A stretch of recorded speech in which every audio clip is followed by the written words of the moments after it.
Kapla! Prosper log. Show date 150221. How y'all doing tonight?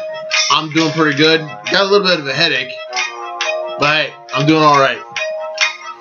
This week's entry brought to you by our friends over at Beer and Song of the Day. Talent Joshua Baker. www.facebook.com/Beer and Song of the Day. All one word. If you can't spell it, well, there's no hope for you. Alright. Since I look like a Klingon, for a very good reason, we're going to bust out Klingon Warnog. I got so lucky. I got so lucky to find this. 5.5% ABV. Let's do this sucker the right way. In this case, proper beer opening apparatus, proper technique.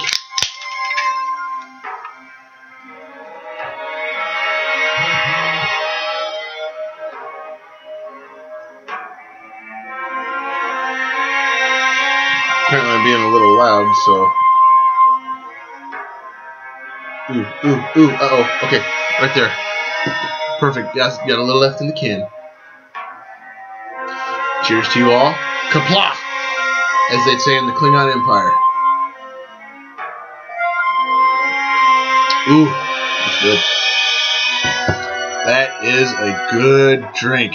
Very good. Very good. I'm lucky I was able to find it. Klingon Warnog. Get you some. Get you some Warnog. Let me do it again.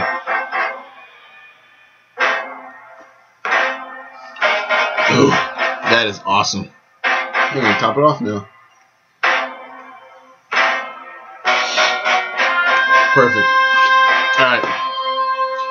Got to start off the right way. Got to start off with the birthdays. From the 17th. Guy I worked with in Germany. Joe Caldwell. Joe, what? Or, excuse me. You're mountain man, no? You would be Uncle Si if I remember correctly. Joe, happy birthday, my friend. Hope life's treating you well.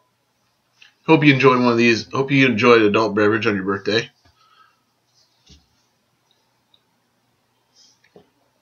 Alright, give me just 1 second.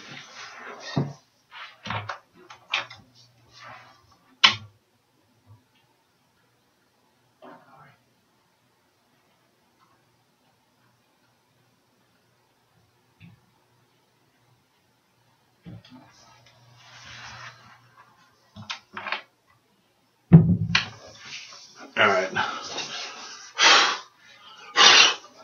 My apologies. House Commander's trying to sleep. It is well after midnight my time. Next birthday on the list, another person I worked with in Germany, Sarah Nye. Her birthday was on the 18th. Sarah, how's life treating you? Hope things going well for you. I'm doing pretty good myself. Happy birthday to you. Let's drink. Excuse me.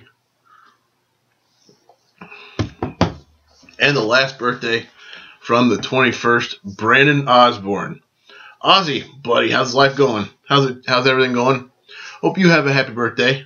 Ooh, happy birthday. It is the 21st. Happy birthday to you, brother. I have yet to meet you in person, but you are a Denver Broncos fan.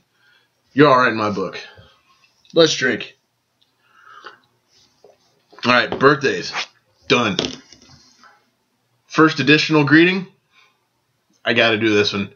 Since we're talking about Klingons, who better to give a greeting to than the man that played a Klingon himself, General Martok, John Hertzler. Now, John, first off, wonderful job. You did a wonderful job. I loved the Martok character. Every time I saw your name pop up on the screen, I knew it was going to be a good episode. But I got to ask, how did you do this? How did you do this every time for hours on end? This is a cheap costume, but this hurts my head.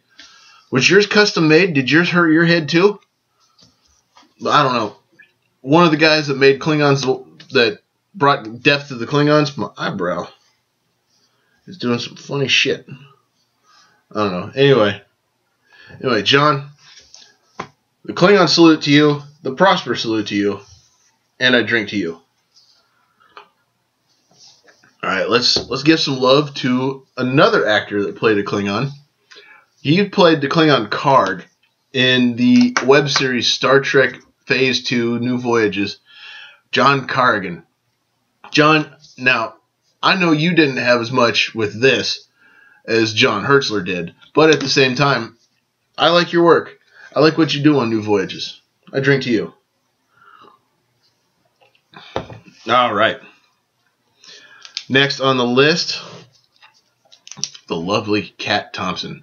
Now, I have yet to meet you in person, but I understand you just agreed to work with Josh on Beer and Song of the Day not too long ago. Looking forward to seeing your efforts. I'm looking forward to chatting with you some more. To you, for your love of Star Trek, the Prosper salute, the Klingon salute, and my salute, the drink. All right, next up on the list, I've given her some love on Prosper before. I'm going to do it again. Jennifer Burton. Now, she recently just had some bad weather in her neck of the woods. Glad to see you made it through it all right. Hope things are going well for you. And I drink to you. All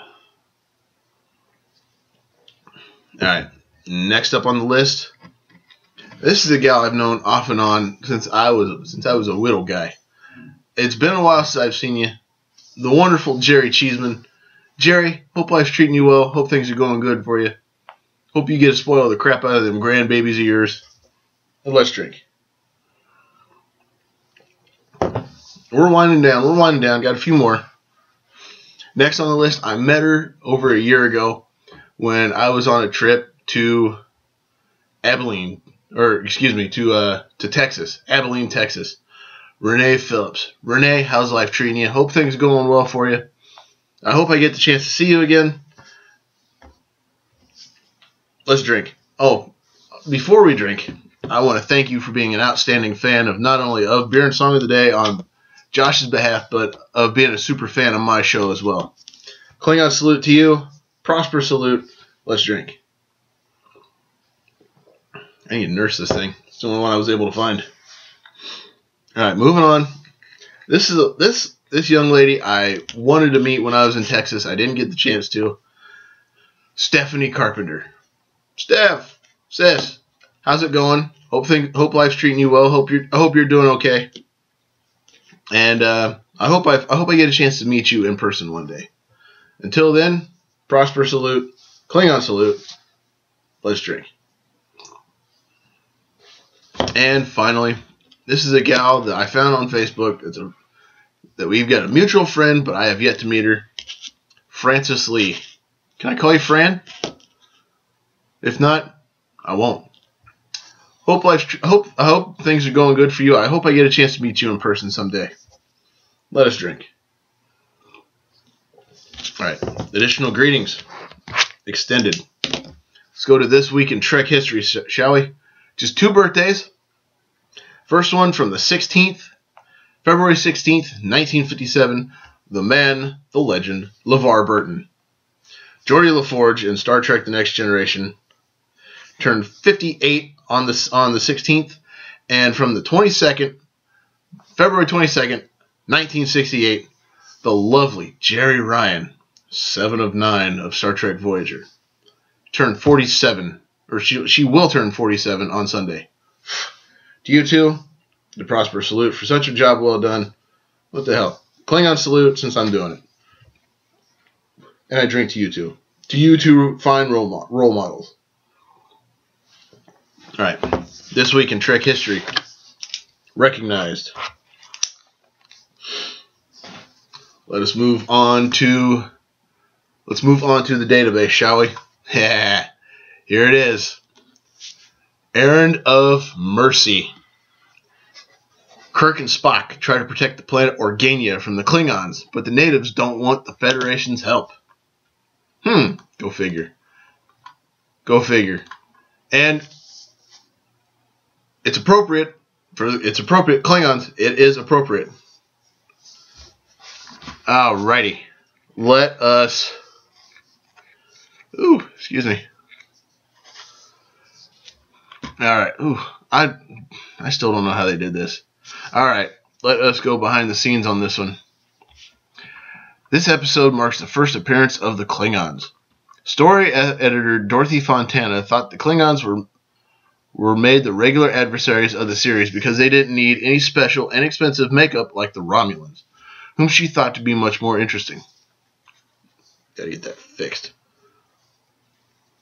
Aelborn mentions that in the future, the Federation and the Klingons would be friends and work together, both of which become true. Very true. If only they knew back then. If only they knew.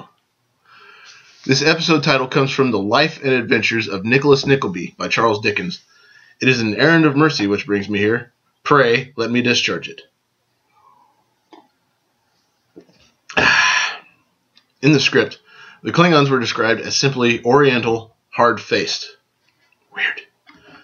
According to the script, the Organian village was to be modeled on Old English villages, with thatched huts and muddy back alleys. It fit. This is the first episode in which Sulu is shown sitting in the command chair, although he had previously commanded the bridge from the helm position in Arena. Scotty, who doesn't appear in this episode, had commanded the Enterprise in the absence of Kirk and Spock in A Taste of Armageddon, in which Sulu didn't appear. The second season would establish Scott as senior to Sulu in the command structure. Well, of course, Scotty's a lieutenant commander, Sulu's only a lieutenant. You mean it took you till the second season to figure that out? Holy crap. Moving on. DeForest Kelley and James Doohan do not appear in this episode, along with What Are Little Girls Made Of and The Menagerie Part 2.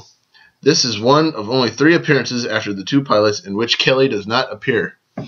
This was also McCoy's last non-appearance in the original series. It would not be until Season 2 that the two would encounter the Klingons.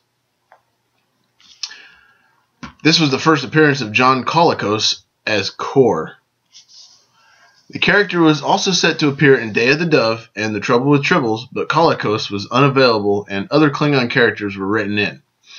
A script was written for Kor for the 4th season, but the show was canceled after the 3rd season, and he never got the chance to appear again. Kor did appear in The Time Trap, but was voiced by James Doohan. Colicos was also the person who gave the Klingons their dark-skinned, mustached look. I'm a little lacking. Oh well. He said he was going for the Genghis Khan look. Makeup artist Fred Phillips agreed on it and conceived the Klingons in this fashion. He did eventually reprise the role in the Deep Space Nine episodes Blood Oath, The Sword of Kahless, and Once More Unto the Breach. Colicos was director John Newland's first and immediate choice for the role of Kor. He got the script only 2 hours before flying to Los Angeles from Toronto and read it on the plane. Wow. Wow, I'm impressed with that. John, to you, even though you're already passed away, Klingon salute, Prosper salute, and I'm going to drink to that. The tall Klingon lieutenant who returned Spock to Kor's office following the Level 4 mind scan was played by actor Victor London. London's character can also be seen in Kor's office reporting the escape of prisoners Kirk and Spock. Victor also appears in a scene as the Klingon in which Kirk chokes into submission with a belt cord, followed by Spock's administration of the incapacitating neck pinch. One of London's most notable roles just prior to this time frame was a part of Friday on the film Robinson Crusoe on Mars. Excuse me. The unknown actor usually portraying Bobby appears as one of the Klingon guards outside Kor's office at the end of the episode. I apologize, folks. I'm going to go ahead and apologize right now for my wardrobe malfunctions. The baldric that Kor wore was reused for Worf during The Next Generation's first season. When it was exhibited at the Smithsonian Institute as a part of a Star Trek retrospective in the 1990s, the material could clearly be seen to be burlap sacking painted gold. That's it? Crap, I could have made a baldric. The same exhibit showed that the buckles of the Klingon belts were pieces of bubble pack, with the bubbles painted silver to resemble the metal studs. Look at that. Go figure.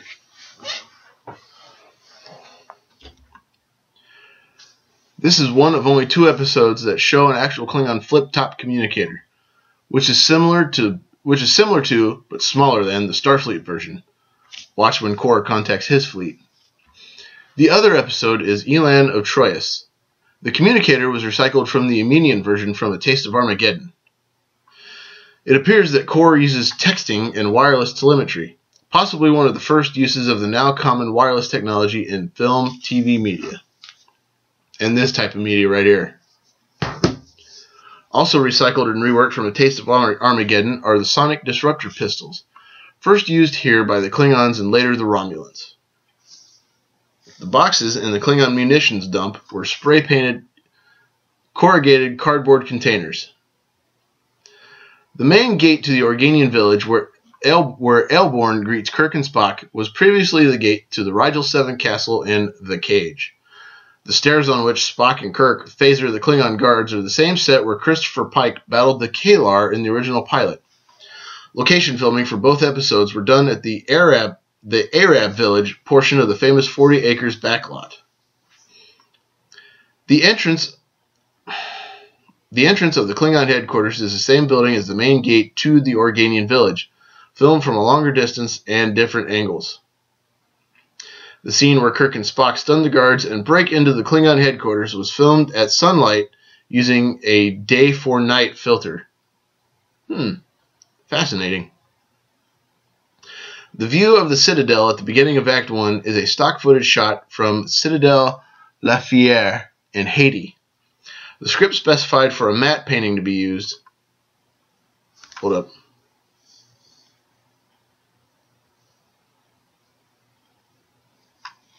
I'm going to have to get some glue and fix that.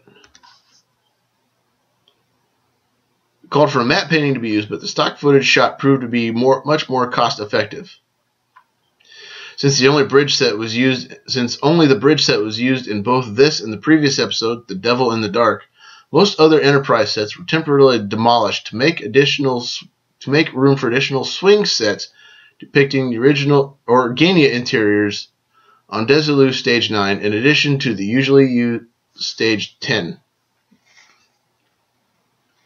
The shot of the Enterprise hit by Hold up.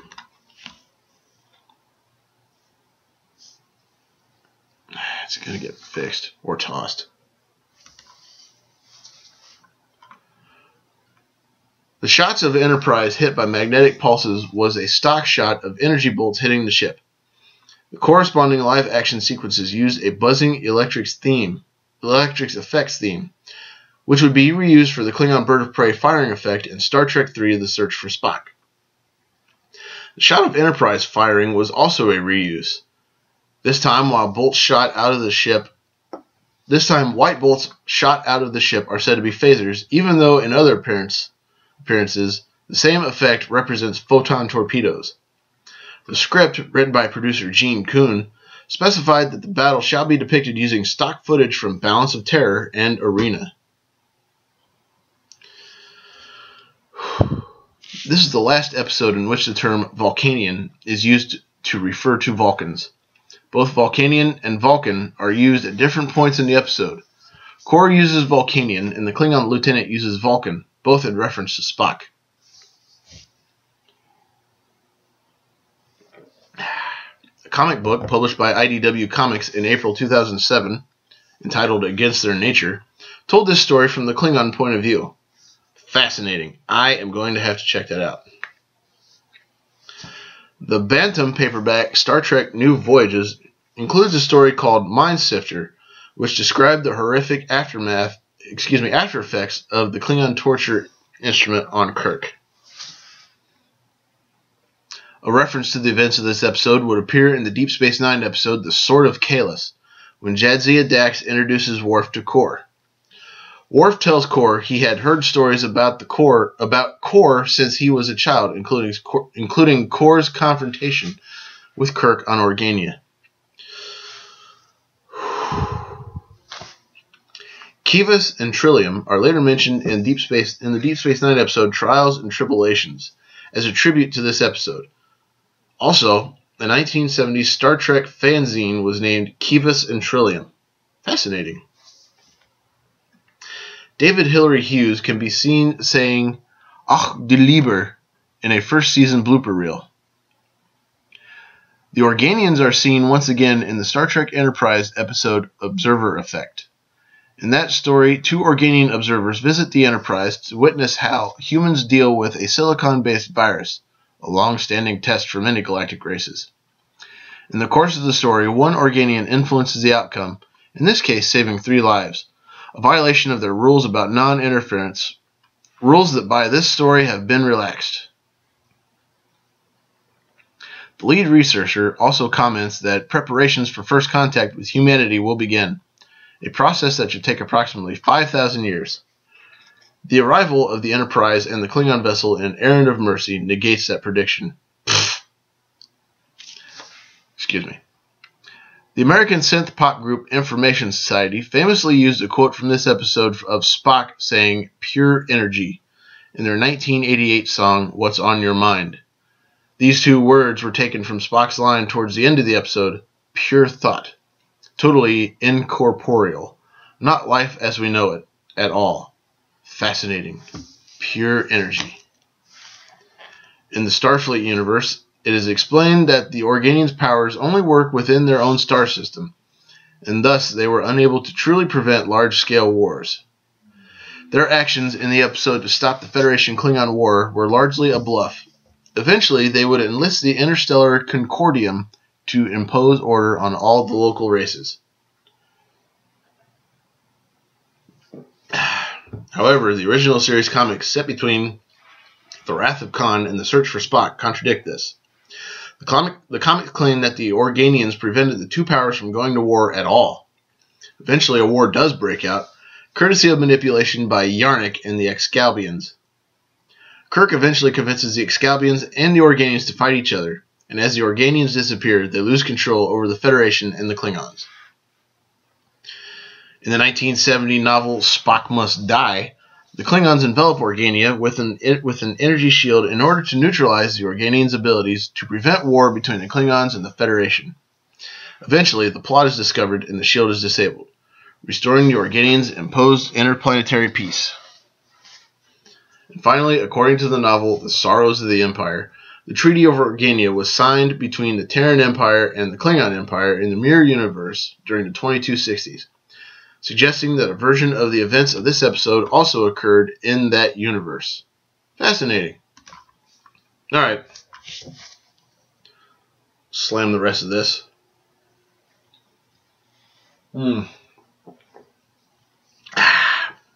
Devoid of life as a brain cells the average Sequest fan. Ladies and gentlemen, it has truly been an honor to present this episode to you. This is probably, I feel this is probably the best episode yet, despite this thing and the headache that this headpiece has given me.